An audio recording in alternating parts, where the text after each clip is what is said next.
Hey, it's Romeo from the KDAY Morning Show, and we talking about LL Cool J. He's hard as hell. You already know that, man. Come on. Who else can take you from I'm Bad Radio to I Need Love or the backseat of your Jeep, man? This guy is a genius. He's a true GOAT. Came out in 1985, man. He dropped that cassette and that boom box, and the rest was history. One of the first to rock that Kango, too. UTFO may have beat him to that, but still. Shouts out to LL Cool J and what he's done for hip-hop. Part of the groundbreaking, the semen of hip-hop.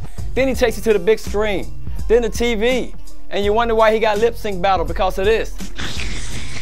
That's right, that's what LL do. He licked them lips, and you can't hate on LL Cool J.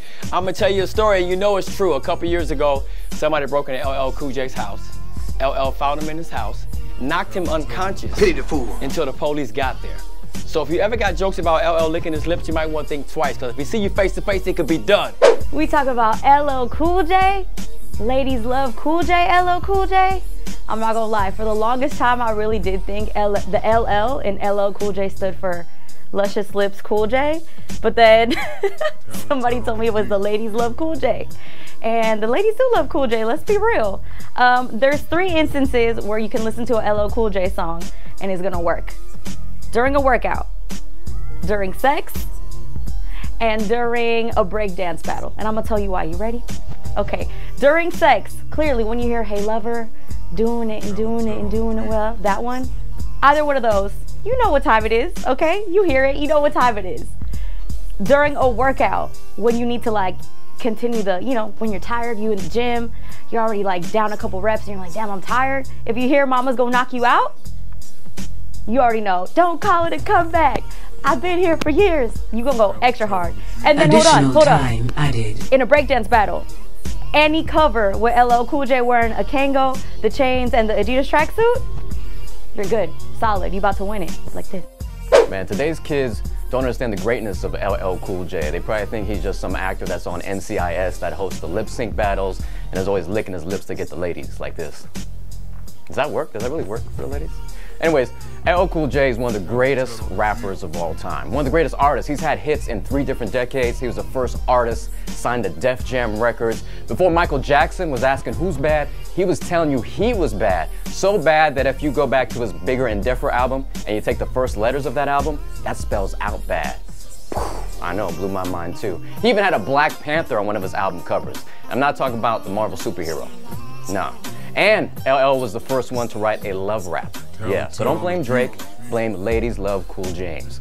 When I'm alone in my room, sometimes I stare at the wall in the back of my mind and hear my conscience call. Man, I used to rap that rap to all my little junior high girlfriends back in the days. And I even called myself LLPJ. LL Cool J, Ladies Love Cool James, James Todd Smith. We're talking LL, one of the first artists signed to Def Jam, the most iconic label in hip-hop history. He had production from Rick Rubin. We're talking Radio, Bigger and Deffer. We can forget Walking with the Panther. Mama Said Knock You Out.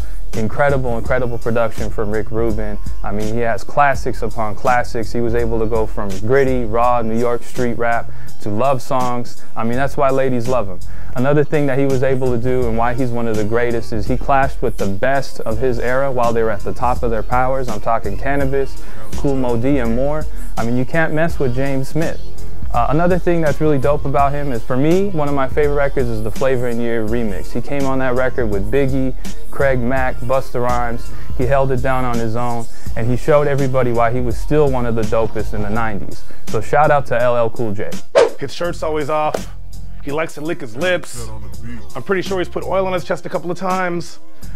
I'm not talking about Romeo from the KDAY Morning Show. I'm talking about LL Cool J, AKA the Ladies Love Cool James. Now, you gotta remember, man, when he came through the game in the mid-'80s, everybody was disco rapping, everybody wanted to be cute and shiny and glossy. LL said, fuck that, man. Putting on the Kango, the streets are here. He had rhymes for the streets, but then he also had rhymes for the ladies. He had I Need Love, hip-hop's first love song. The end was kind of creepy, I'm not gonna lie, because he's like, I'll be waiting. So that was kind of creepy, especially like with the Me Too movement and everything going on now. But you still get props for that. No stranger to beef. Remember, him and Cannabis went at it? I think Cannabis got that ass, but the streets spoke. The streets said LL Cool J won.